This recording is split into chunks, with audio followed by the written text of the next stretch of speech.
Don José. Oiga, Fernando, ese trajecito fucsia que tiene Fuchsia.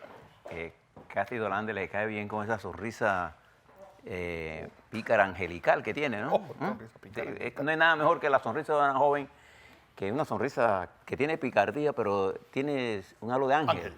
Muy bien. Bueno, es un regalo para ustedes en la mañana de hoy, que también puede ser si le sale lo que dice Fernando, 0. 6, 2 y 0. Sí, la gente está remando por el 0, porque Por últimamente el esto ha salido puro 7. Yo tengo aquí, la gente más habla la gente habla de lo que le interesa. Los números bajos. Y lo importante de uno es escuchar lo que a la gente le interesa. Bien, yo quisiera tocarles algunos temas nacionales. Fíjense, les voy a recomendar que se lean el editorial de La Estrella de hoy, Sí, base casi a todo lo que dijo Rogelio Paredes aquí ayer. que se titula De lo absurdo, escrito bajo la pluma del periodista director de ese periódico, el amigo Gerardo Berroa, en donde él expresa el caso de la Casa Wilcox. O sea, reconstruir la Casa Wilcox cuesta 16 millones de dólares y hacer una casa nueva para ¿no? Es un problema de decisiones que tenemos que tomar sobre la realidad que tenemos. Colón necesita 16 millones que se queden así o necesita inversiones. Y creo que necesita Wilcox. Sí, Wilcox es un símbolo y hay que mantenerlo. Yo creo que los pueblos se mantienen. Yo siento un profundo cariño y respeto por Colón, por su gente.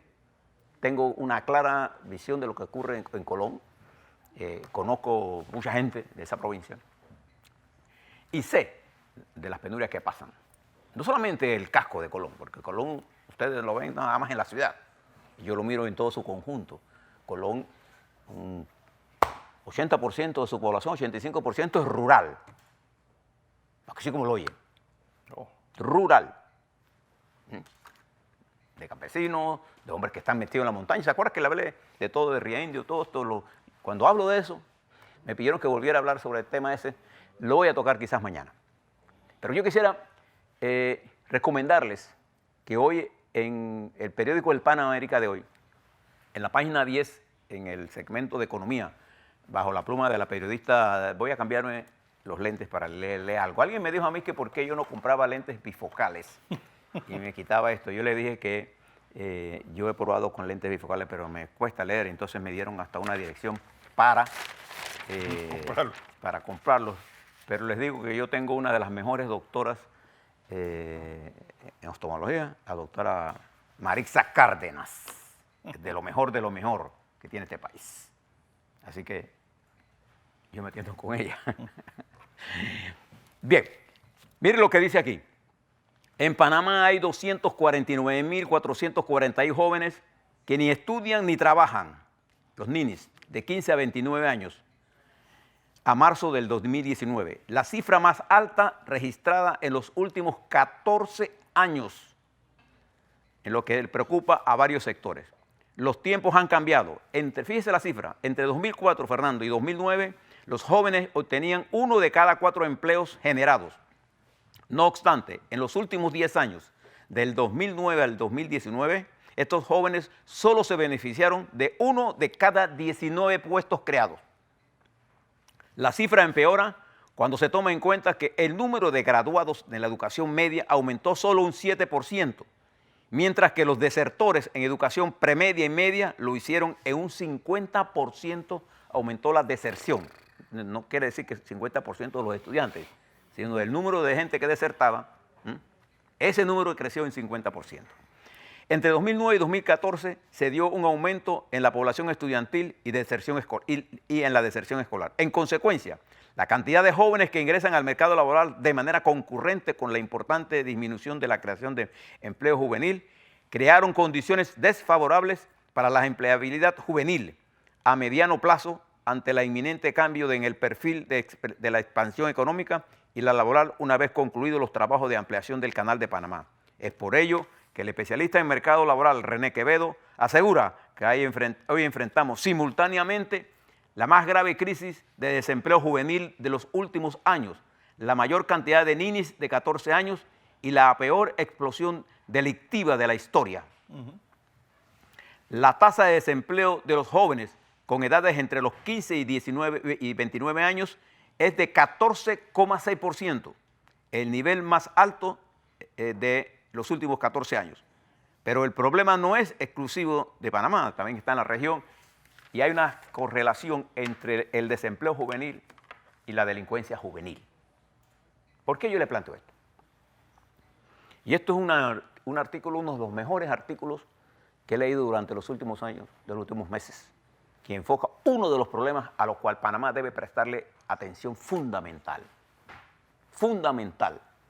Cuando hablamos de la lucha contra la delincuencia, cuando hablamos de la lucha contra la desigualdad, cuando hablamos de la lucha de la incorporación de la gente, no es traer yeyecitos para que sean diputados, ni yeyecitas para que hagan tal cosa, no. Es cómo incorporamos esa masa juvenil de nuestros muchachos al empleo.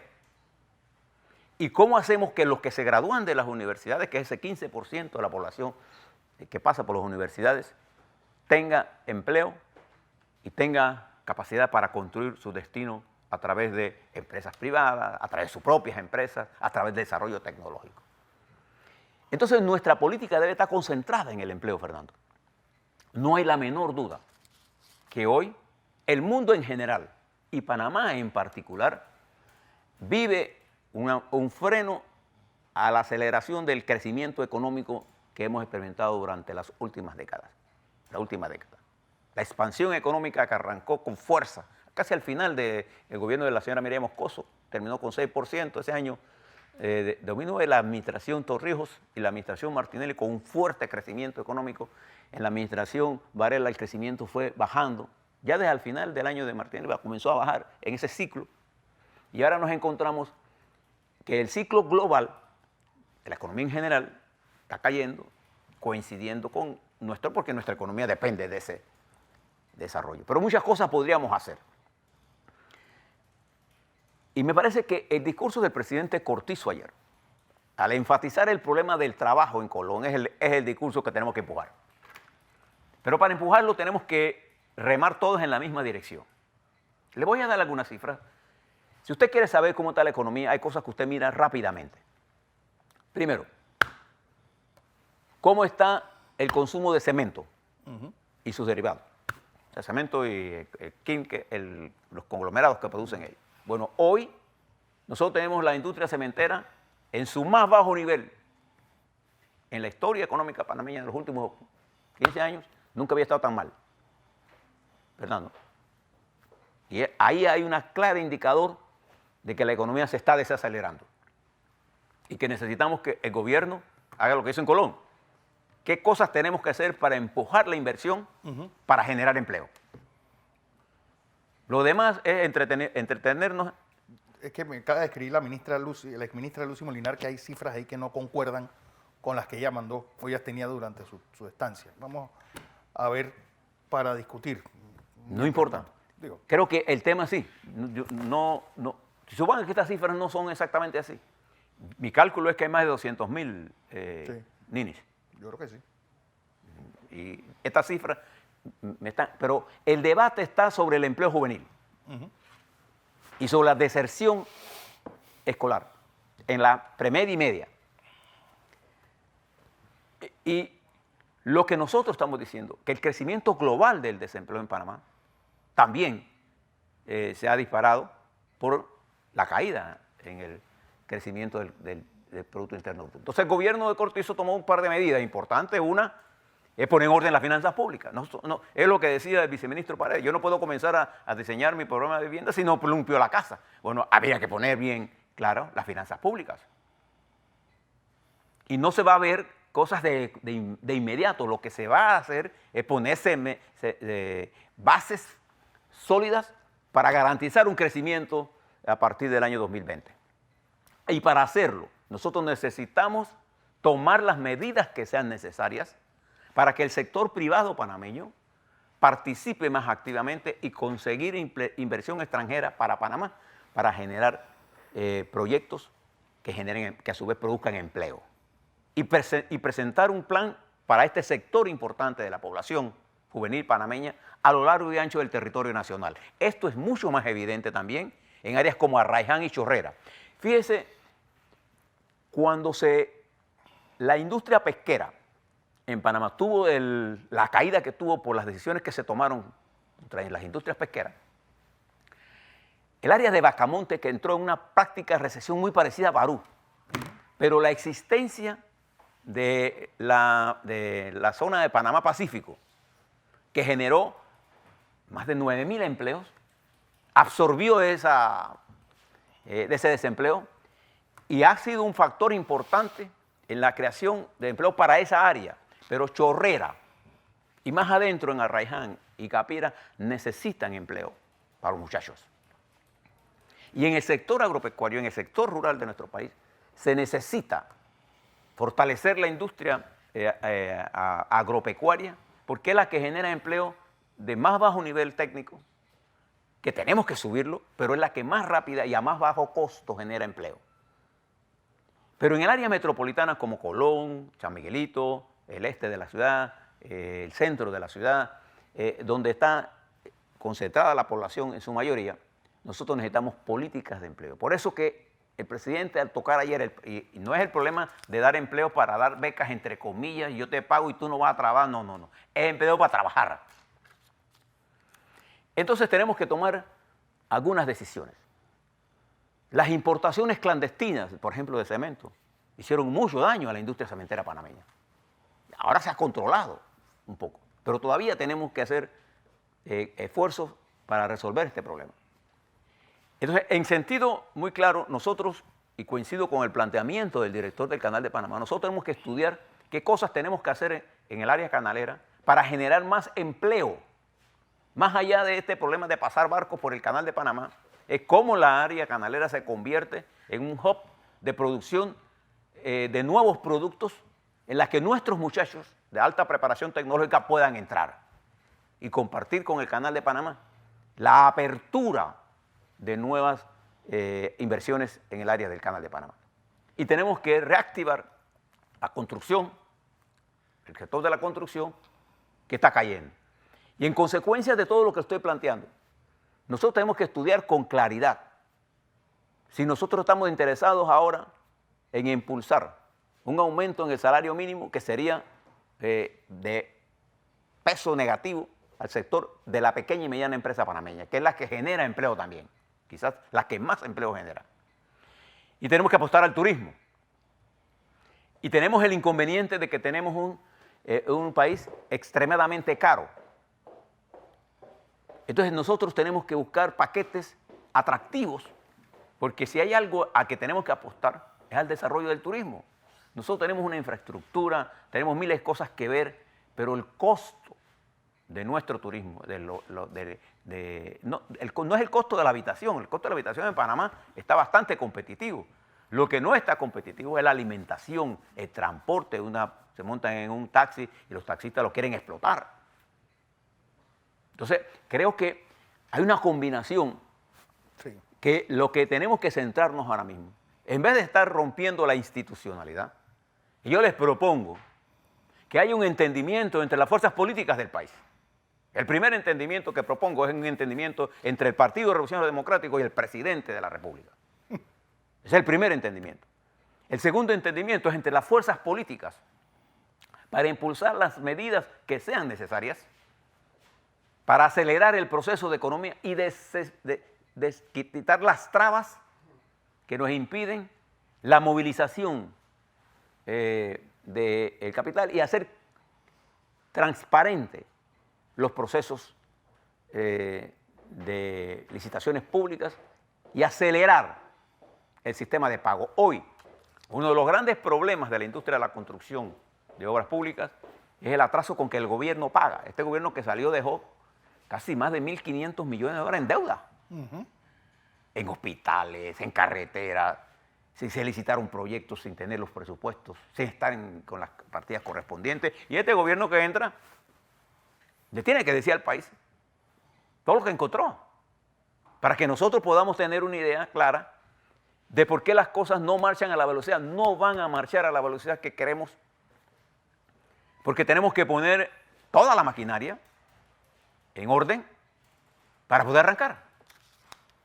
Y es por eso que yo le digo al gobierno que hay que consultar a los trabajadores, hay que consultar a los empresarios, hay que hablar con los sectores claves de la economía ¿no es así? Hay que dejar de estar distraído en estar produciendo legislaciones que lo único que hacen es mandar mensajes equivocados en un mundo que se caracteriza por la amplia expectativa que crean las ansiedades por las guerras económicas, las guerras militares, los encuentros políticos. ¿Usted cree realmente que al panameño le interesa las dificultades de los partidos políticos?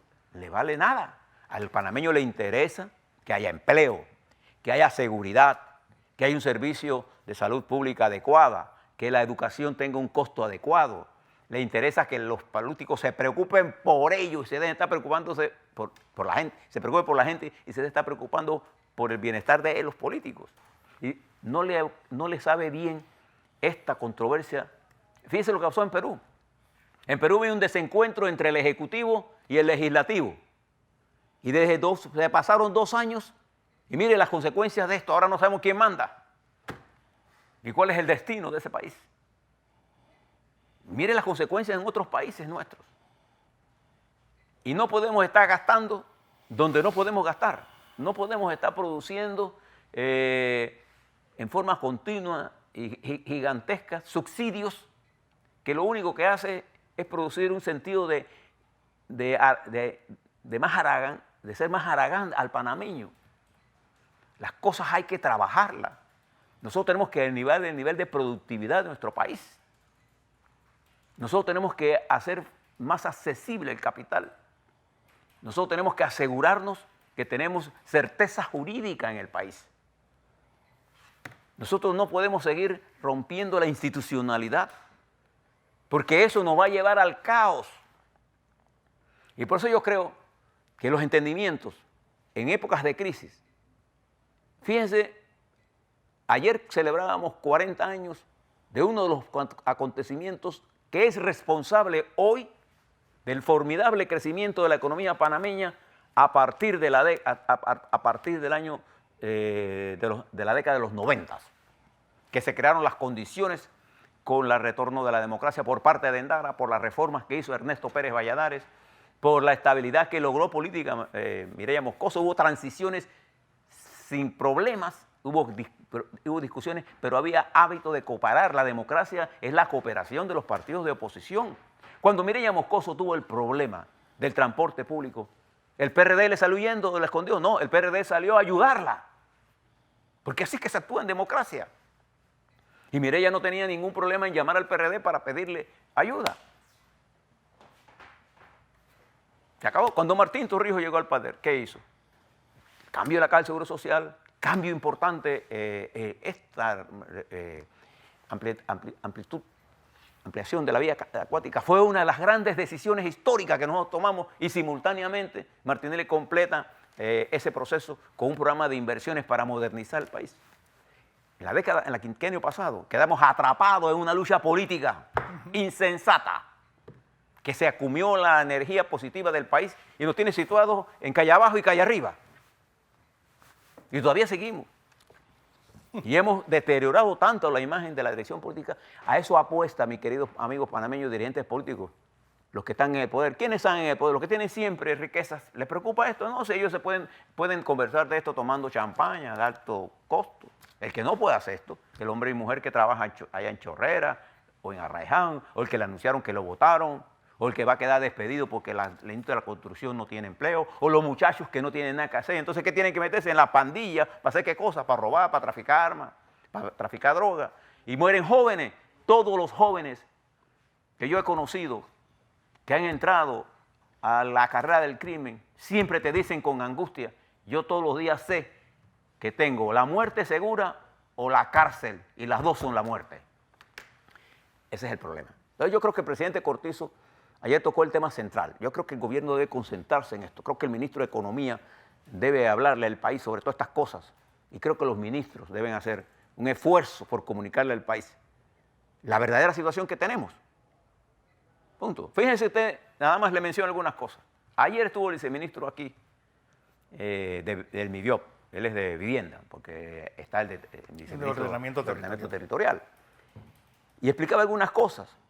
Mire usted el contrato que firma Varela cuando sale al Contralor General de la Nación. Cuando lo firmó, al entrar el señor Contralor General Freddy Humbert, dijo que él era Contralor nominado y no actuante. Bueno, este contrato se firma cuando él es Contralor actuante, por 70 millones por 2 años. Ahí hay un conflicto de interés. Nada más para mencionarle cosas. Entonces, tenemos que resolver esas cosas. El país tiene el derecho a saber qué cosas tenemos que hacer, qué tengo que hacer yo, qué tiene que hacer la fulanita, sutanita, menganita, qué tenemos que hacer todos para empujar a que el gobierno del presidente Cortizo, nosotros cometeríamos un grave error, pretender creer que a nosotros nos conviene que Cortizo fracase. A nosotros no nos conviene que el gobierno fracase. Nosotros no nos podemos dar ese lujo. Pero también el gobierno tiene que entender claramente que él tiene que contar con todos nosotros para impulsar lo que tenemos que impulsar. Y ya hacer una especie de tregua política. Las elecciones son dentro de 5 años. Como decía Omar Torrijos, hay que poner la piedra donde se va a cocinar la olla para comer hoy. Hay gente, yo he escuchado gente de la clase media que dice, bueno, ¿por qué ellos no hacen súper cada quincena? Porque ellos reciben ingresos diariamente y tienen que ir a la tienda del chinito a comprar porque ese es su ingreso. Y cada centavo que le quitamos, cada escuadra que le quitamos, llega directamente a la comida de sus hijos. ¿Usted sabe cuántas madres solteras llegan a sus casas llevando un pedacito de algo para que su hijo coma? ¿Usted sabe cuántas niñas de nosotros quedan embarazadas y entran al ciclo de la pobreza? Estos jóvenes que no van a las escuelas ni trabajan. ¿Usted sabe lo que hacen? Esos son los grandes retos que tenemos. Y yo le hago un llamado a la dirigencia política del país, a una profunda reflexión. Miremos la crisis de Perú.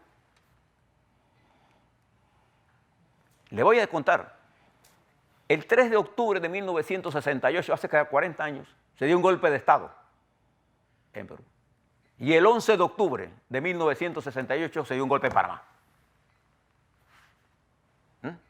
Bueno, y el 2 de octubre, porque eso de Tlatelolco fue casi un divorcio entre el país y los dirigentes. Es decir, todo debemos verlo como un... Le doy otra cifra, otra fecha. Ayer cumplimos 40 años de la entrada formal. Me gustó la expresión del presidente Royo a la Cámara de Paz. Pero también cumplimos 40 años, cumplimos un aniversario del derrocamiento, de la toma de posesión de Adolfo Arias, perdón. Bueno, de todos los presidentes antes del 68. Del 1 de octubre. Entonces, ¿por qué yo le quiero plantear todas estas cosas? Porque vienen tiempos complicados.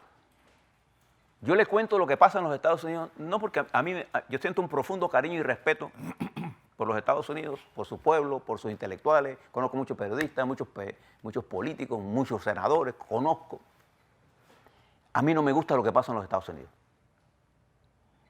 Yo prefiero, y le reconozco a los Estados Unidos el esfuerzo que ellos pusieron, cómo nos impulsaron, nos ayudaron en la transición del Canal de Panamá. Sin su ayuda no lo hubiéramos podido hacer, para que estén claros en eso.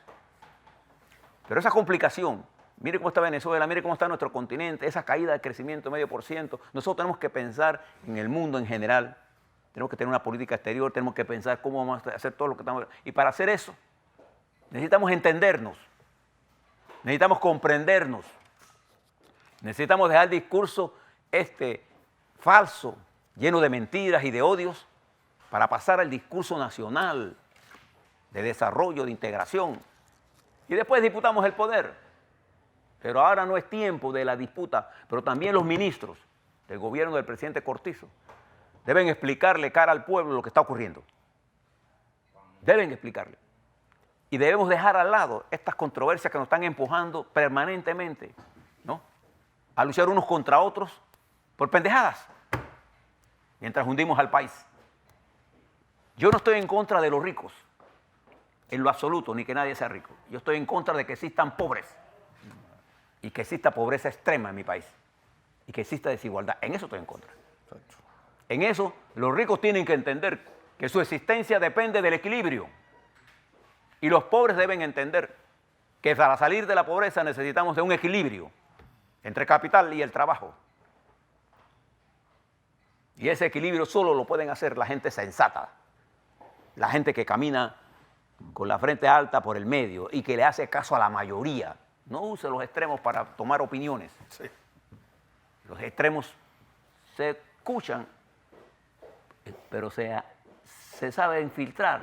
Usted tiene que hacerle caso a la opinión mayoritaria del pueblo panameño.